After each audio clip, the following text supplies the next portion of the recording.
One of the most important aspects of working with assemblies is creating the right assembly structure, as shown in the browser. Depending on your level of experience with Fusion 360, it may seem a little confusing how to organize all of these items, but the main goal is to organize them in such a way that each component represents a real-life, manufacturable part, and that its associated sketches, bodies, and construction geometry are contained within that component. Because each component listed in the browser acts as a container, all of the associated geometry, such as its bodies, sketches, construction planes, and joints, should be found within each component. When designing an assembly in Fusion 360, it's best practice to create a new component by first creating a blank component in the browser, then activating it, which will place any geometry I create inside that container, and then create the geometry, such as a sketch and a body.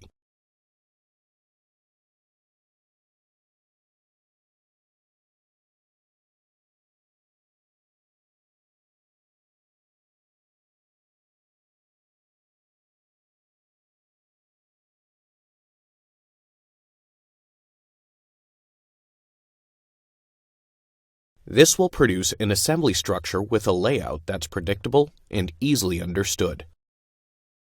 Sometimes you may forget to create a component beforehand and will need to move items around in the browser, which can potentially cause problems downstream in the timeline. I'll demonstrate one of these errors by using an existing sketch to create a new body that helps support the frame. I'll show the sketch,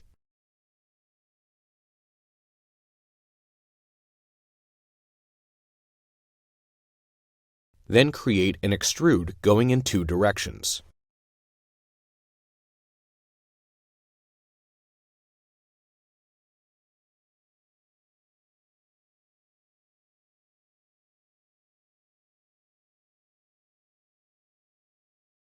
And now I have a new body listed at the top level of the assembly.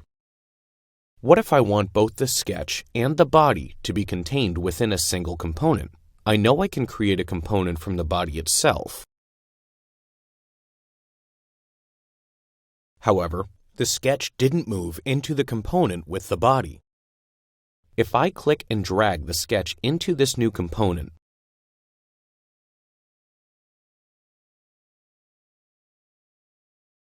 Fusion 360 brings up a warning that some position features may result in downstream features failing after restructure, which keeps the component from containing the sketch.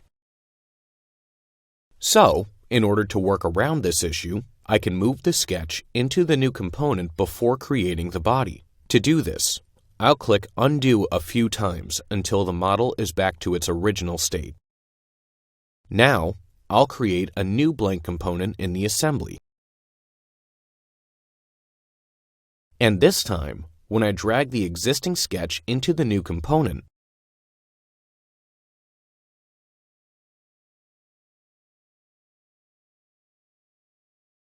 there's no warning, and the sketch moves into place. Now if I activate this new component, I can create the body from the sketch,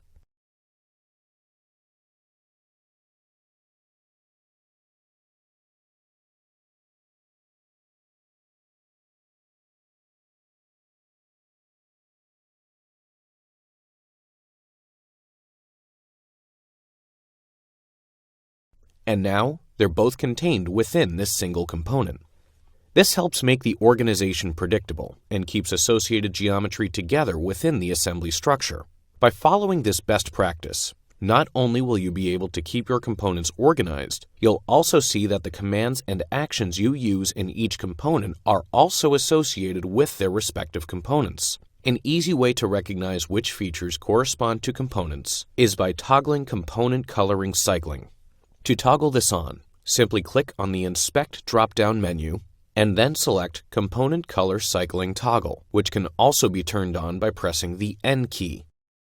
This now color codes the actions in the timeline and the items in the browser to relate them to the components they are associated with.